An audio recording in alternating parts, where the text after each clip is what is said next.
Executive Secretary Balumur, Excellencies and distinguished participants, ladies and gentlemen, it's my honor and great pleasure to participate in this event today.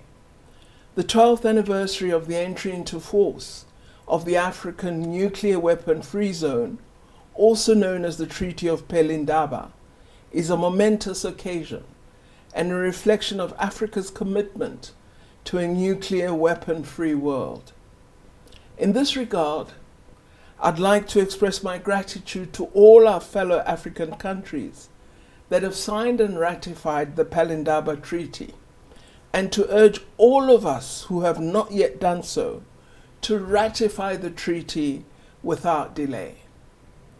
The ambitious aim of the Pelindaba Treaty is to enhance regional peace and security through the prohibition of the possession and stationing of nuclear weapons throughout Africa, and encourages the peaceful use of nuclear science and technology. Working together in partnership with each other and relevant international bodies, this lofty aim can be achieved. There is a vast amount of expertise, knowledge, and innovation on the African continent, which can be tapped into to bring us closer to a nuclear weapon-free Africa.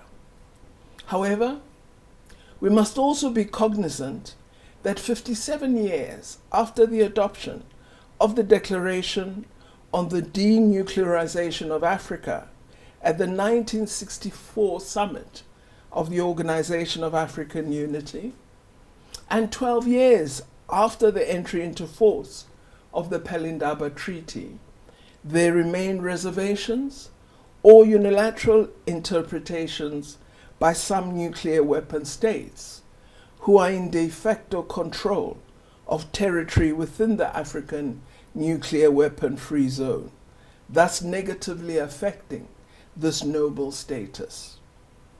South Africa, therefore, urges nuclear weapon states that maintain reservations or unilateral interpretations to the relevant protocols of the Nuclear Weapon-Free Zone Treaty, which affect the status of the African Nuclear Weapon-Free Zone, to withdraw these provisions. Africans must be able to maintain control of the nuclear weapon-free status of their own continent without external interference. Ladies and gentlemen, South Africa has the honor of being the first country to voluntarily eliminate its nuclear weapons program and to have played a significant role in the finalization of the Treaty of Pelindaba. As a leader in this field, South Africa supports the work of other nuclear weapons-free zones in Latin America, the South Pacific, Southeast Asia, and Central Asia, toward the goal of a nuclear weapon-free world. South Africa also strongly supports and encourages the establishment of a nuclear weapon-free zone in areas in which they do not exist at present, particularly in the Middle East.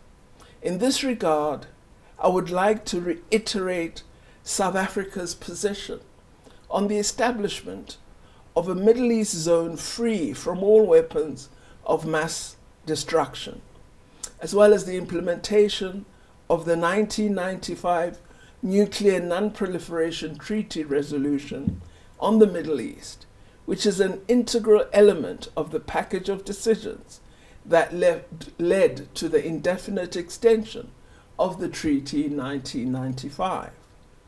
In conclusion, I would like to thank AFCON and Executive Secretary Balumur for organizing this event to mark this significant occasion.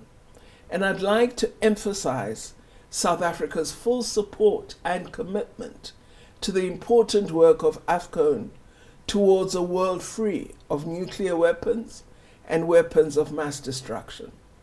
We must all collectively work towards the elimination of all nuclear weapons. I thank you for this opportunity.